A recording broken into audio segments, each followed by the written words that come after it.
ಬೆಂಗಳೂರಿನಿಂದ ಯಾವಾಗ ಬಂದಿಯೋ? ನಿನ್ನೆ ರಾತ್ರಿ ಬಂದಿನ್ರಿ ಅಪ್ಪ. ತುಂಬಾ ಹೊತ್ತಾಗಿತ್ತು, ಅದಕ್ಕೆ ಇಲ್ಲಿ ಬರ್ಲಿಲ್ರಿ ಅಪ್ಪ. ಒಳಗಡೆ ನನ್ನ ಪಾದರಕ್ಷೆಗಳಿವೆ, ತೆಗೆದುಕೊಂಡು ಬಾ. ಆಯ್ತ್ರಿ ಅಪ್ಪ, ಅಷ್ಟೇ ಮಾಡ್ತೀನಿ.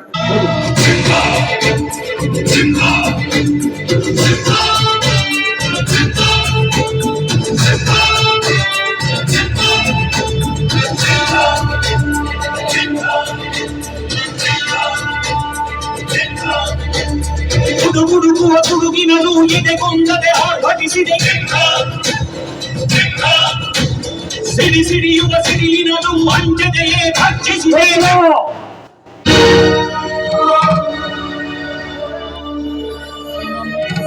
ಎಂದೊಮ್ಮೆ ನನ್ನ ಪಾದರಕ್ಷೆಗಳನ್ನು ನಿನ್ನ ಕೈಯಿಂದ ಹಿಡಿದುಕೊಂಡು ಬರಬಾರದು. ನೀನು ಮಾಡುವ ಈ ಕೀಳು ಕೆಲಸ ನನ್ನ ಮನಸ್ಸು ಒಪ್ಪಲಾರದು, ನನ್ನ ಮನಸ್ಸು ಒಪ್ಪಲಾರದು. ಯಾಕ್ರಿಪ್ಪ, ಯಾಕೆ ಒಪ್ಪುವುದಿಲ್ಲ? ನಾನು ಏನ್ ತಪ್ಪು ಮಾಡಿದ್ರಿಪ್ಪ? ನೀನು ಈ ಮನೆಯಲ್ಲಿ ದುಡಿಯುವ ಆಳು ಅಂತ ನಾನು ಯಾವತ್ತೂ ತಿಳಿದುಕೊಂಡಿಲ್ಲ. ನೀನೊಬ್ಬ ಈ ಮನೆಯ ವಿಶ್ವಾಸಿಕ ಅಭಿಮಾನಿ, ಈ ಮನೆಯ ಮಾನ ಉಳಿಸುವ ಮಾನವಿಕೆಯ ಮನುಷ್ಯ ಅಂತ ತಿಳಿದುಕೊಂಡಿದ್ದೇನೆ ನಾನು. ಅಲ್ಲದೆ ನನ್ನ ವಯಸ್ಸಿನಲ್ಲಿ ಸರಿಸಮನಾದ ಮನುಷ್ಯ ನೋಡು. ಇಂತಹ ಕೀಳು ಕೆಲಸ ಮಾಡಲು ನನ್ನ ಮನಸ್ಸು ಒಪ್ಪಲಾರದು ರುದ್ರ, ನನ್ನ ಮನಸ್ಸು ಒಪ್ಪಲಾರದು. ಯಾಕೆ ಒಪ್ಪುದಿಲ್ಲಪ್ಪ? ಯಾಕೆ ಒಪ್ಪುದಿಲ್ಲ? ನಾನು ಎಷ್ಟಾದ್ರ ಮಗನಪ್ಪ, ನಿಮ್ಮ ಆಳ್ಮಗ. ಹಾಗಂತ ನೀನು ತಿಳಿದುಕೊಂಡಿದ್ಯಾ? ನಾವು ತಿಳಿದುಕೊಳ್ಳಬೇಕಲ್ಲಪ್ಪ. ನನ್ನ ಮನೆತನದ ಬಗ್ಗೆ ನನಗೆ ಎಷ್ಟು ಅಭಿಮಾನ ನನ್ನ ಹೃದಯದಲ್ಲಿ ತುಂಬಿಕೊಂಡಿದೆಯೋ ಅಷ್ಟೇ ಅಭಿಮಾನ ನಿನ್ನ ಹೃದಯದಲ್ಲಿ ತುಂಬಿಕೊಂಡಿದೆ ಅಂದಾಗ ನೀನೊಬ್ಬ ದುಡಿಯುವ ಆಳು ಮಗ ಅಂತ ನಾನು ಯಾವತ್ತೂ ಭಾವಿಸಿಕೊಂಡಿಲ್ಲ. ಈ ಮನೆಯ ವಿಶ್ವಾಸಿಕ, ಈ ಮನೆಯ ಮಾನ ಉಳಿಸುವ ಮಾನವೀಯತೆಯ ಮನುಷ್ಯ ಅಂತ ತಿಳಿದುಕೊಂಡಿದ್ದೇನೆ ನಾನು. ನನ್ನನ್ನು ನೀವು ಬಹಳ ಅಂತಿದ್ದು ನೋಡ್ರಪ್ಪ. ನಂಬಲೇಬೇಕು ರುದ್ರ, ನಂಬಲೇಬೇಕು. ನಂಬಿದವರಿಗೆ ನಂಬಲೇಬೇಕು.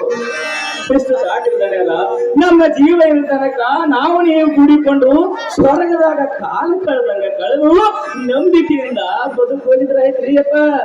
ಅಪ್ಪರ ಅವ್ವ ಕಾಣಿಸ್ತಾರಲ್ಲ, ರುದ್ರ ಎಲ್ಲಿ ಕಾಣಿಸ್ತಾನೆ ಇಲ್ವಲ್ಲ? ಈ ಕಡೆ ಅವರು ಬಂದ್ರೆ ಅವರು ಈ ಕಡೆ ಬಂದರೆ ಮಾದೇವಿ.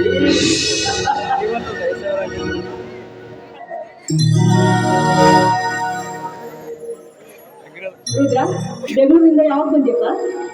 ನಿನ್ನೆ ರಾತ್ರಿ ಬಂದೇನ್ರಿ ಅವರ ನಿಮ್ ಮಗ ಮಾಂಟೇಶನ ಬೆಂಗಳೂರಿಗೆ ಕರ್ಕೊಂಡು ಹೋಗುವಾಗ ಬಹಳ ಹಠ ಮಾಡಿದ್ರು ನೋಡ್ರವ. ಯಾಕಂದ್ರ ಅವ ಇನ್ನು 6 ವರ್ಷದ ಮಗು ಅವ. ನಿಮ್ಮ ತಂಗಿ ಮನೆಯಾಗ ನಿಮ್ಮ ಮಗ ಮಾಂಟೇಶ ಬಿಟ್ಟು ಬರಬೇಕಾದ್ರ ನನ್ನ ಮನಸ್ಸಿಗೆ ಬಹಳ ನೋವಾಯ್ತು, ಬಹಳ ನೋವಾಯ್ತು. ಆದ್ರೆ ಸರ್ ನಿಮ್ಮ ತಂಗಿ ನನಗ ಸಮಾಧಾನ ಮಾಡಿ ಕಳಿಸ್ಕೊಟ್ರಿ ಅವ. ಅವನು ತುಂಬಾ ಚಿಕ್ಕವನು. ಯಾಕೆ ತಂದೆ ತಾಯಿಗಳನ್ನು ಬಿಟ್ಟಿರ್ಬೇಕಾದ್ರೆ ಸ್ವಲ್ಪ ಕಷ್ಟ ಆಗ. ಅವನಿಗೆ ಬೇಕಂತ ಬೆಂಗಳೂರಿಗೆ ಕಳಿಸ್ಕೊಟ್ಟಿಲ್ಲ ನಾವು. ಅವನು ಚೆನ್ನಾಗಿ ಓದ್ಬೇಕು, ದೊಡ್ಡ ವಿದ್ಯಾವಂತರಾಗಬೇಕು, ನಿಮ್ಮ ಧ್ವನಿಯಾಗಿ ಅವನು ಹೆಸರು ತೆಗೆದುಕೊಳ್ಬೇಕು ಅಂತ ತಾನೇ ಕಳಿಸ್ಕೊಟ್ಟಿದ್ದು.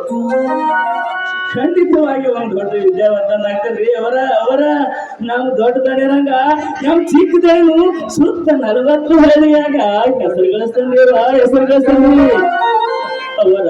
ನಿಮಗೆ ಎಷ್ಟೊಬ್ಬನೇ ಮಗ, ಹೆಣ್ಣಾದ್ರವನೇ ಗಂಡಾದ್ರವನೇ, ಮುಂದೆ ಈ ಮನೆಯ ಯಜಮಾನ ಆಗೋನು ಅವನೇ.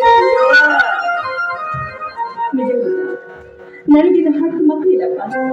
ಇವನು ಒಬ್ಬನೇ ಮಗ ನನಗೆ. ಹೆಣ್ಣಂದ್ರು ಅವನೇ, ಗಂಡಂದ್ರೆ ಅವನೇ ಈ ಮನೆಗೆ. ಡಾಕ್ಟರ್ ಕೂಡ ಹೇಳ್ಬಿಟ್ಟಿದ್ದಾರೆ, ಇನ್ನು ಮುಂದೆ ನನಗೆ ಮಕ್ಕಳು ಆಗುದಿಲ್ಲ.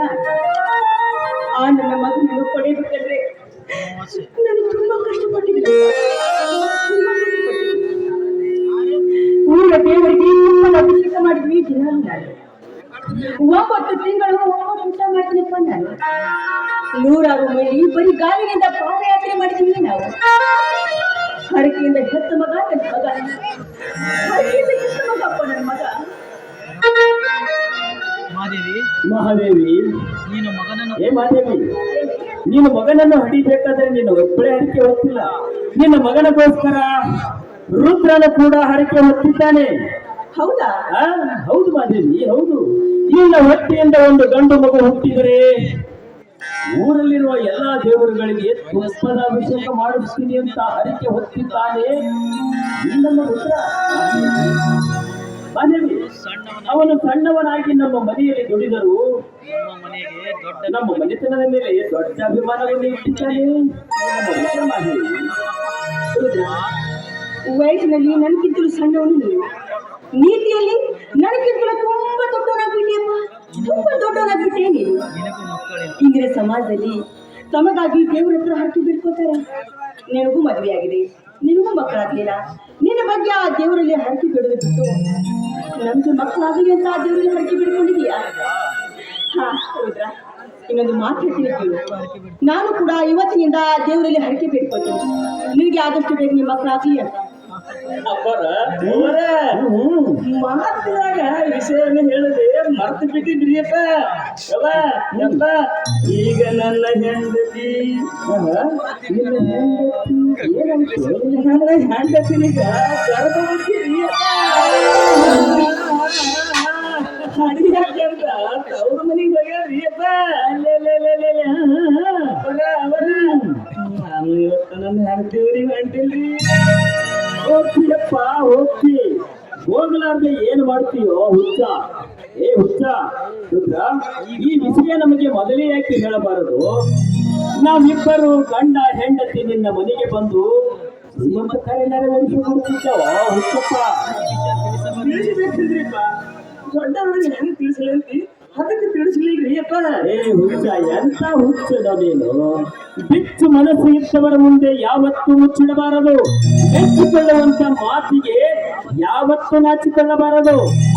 ಏ ರುದ್ರ, ಇನ್ನು ಮುಂದೆ ನಿನ್ನ ಹೆಂಡತಿ ಹೆರಿಗೆ ಆದ ತಕ್ಷಣ ನೀನು, ನಿನ್ನ ಮಗ, ನಿನ್ನ ಹೆಂಡತಿ ನೇರವಾಗಿ ನನ್ನ ಮನೆಗೆ ಕರೆದುಕೊಂಡು ಬಾ.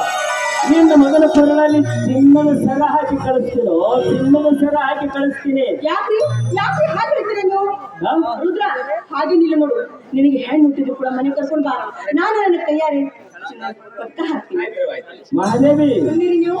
ನೀನ್ ಕೇಳಿಸ್ಕೊಟ್ಟು ನನ್ನ ಮಾತು. ಬರ್ಬೇಕು ನೀವು. ಏ ಮಹಾದೇವಿ, ರುದ್ರನಿಗೆ ಹುಟ್ಟುವುದು ಗಂಡು, ಸಾಧ್ಯನೇ ಇಲ್ಲ ಹುಟ್ಟುವುದು ಗಂಡೆ. ಇಲ್ಲ ಇಲ್ಲ ಅಂದ್ರೆ ಎಲ್ಲ ಗೊತ್ತು, ನನಗೂ ಗೊತ್ತು. ಗೊತ್ತು ಹೆಣ್ಣು ಹುಟ್ಟಿದೆಯಾ? ಇಲ್ಲ ರುದ್ರ, ಹುಟ್ಟುವುದು ಗಂಡು. ರುದ್ರ, ನನ್ನ ಮಾತು ಕೇಳು. ಮಹಾದೇವಿ, ನಾನು ಹೇಳ್ತಾ ಇದ್ದೀನಿಲ್ಲ, ರುದ್ರನಿಗೆ ಹುಟ್ಟುವುದು ಗಂಡು. ಎಲ್ಲ ಗೊತ್ತು, ರುದ್ರನಿಗೆ ಹೆಣ್ಣು ಹುಟ್ಟಿದೆ. ಹೌದೇನೋ ರುದ್ರ? ಆಯ್ತು, ಆಯ್ತು, ಮತ್ತೇನು ನಾವು ಮೊದಲ ನನ್ನ ಹೆಂಡತಿ ಸಣ್ಣ ಹಾಡ್ದು ನಾನು ಮನೆಗೆ ಬರ್ಲಿ. ಯಪ್ಪ, ಗಂಡ ಹೊತ್ತಂದ್ರ ಲಾಕೆಟ್ ಮಾಡಿಸಿ. ಏ 5 ತೊಲಿನ ಹಾಕ್ತೀರ? ಹೌದು. ಯಾವ ಹೆಣ್ಣು ಹೊತ್ತಂದ್ರ ಚೈನ ತಂದ ಚೈನ.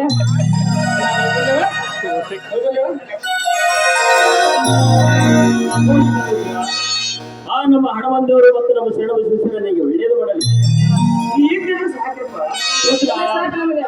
40 ಹಳ್ಳಿಗಳಲ್ಲಿ 40 ಹಳ್ಳಿಯ ಜನರ ಸಮಸ್ಯೆಗಳನ್ನು ಬಗೆಹರಿಸುವ ನಾನು ನಿನ್ನಿಂದ ನಾನಿರುವುದಿಲ್ಲ.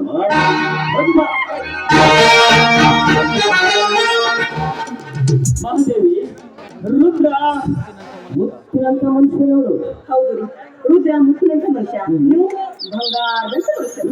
ಮತ್ತ ನೀನು? ಮತ್ತೆ ನಾನು ಯಾರು ಅಂತ ನಿಮ್ಗೆ ಗೊತ್ತಾನೆ? ಮಹಾದೇವಿ, ನೀನು ಅಂತಿಂತ ಹೆಣ್ಣಲ್ಲ ಮಹಾದೇವಿ, ನೀನು ನನ್ನ ಮನೆಯ ಸೌಭಾಗ್ಯ ಲಕ್ಷ್ಮಿ. ನೀನು ಹೌದು ಹೌದು, ನಾನು ಸೌಭಾಗ್ಯ ಲಕ್ಷ್ಮಿ, ನೀವು ರಸಿಕರ.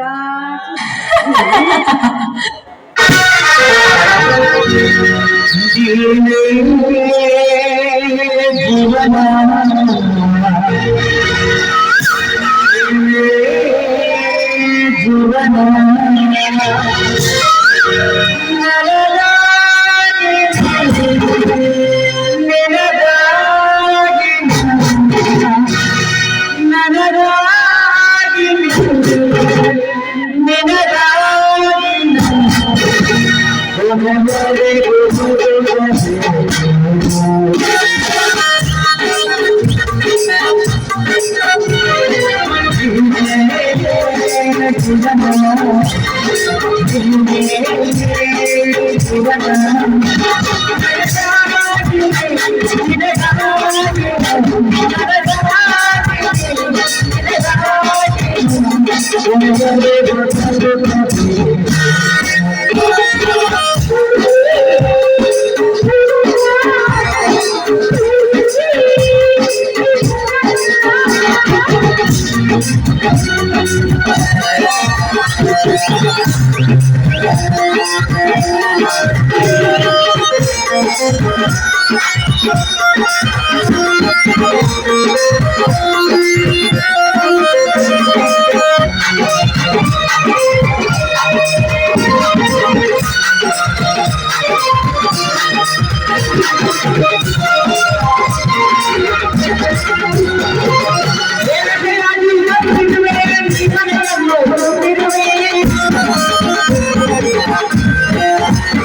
Thank you.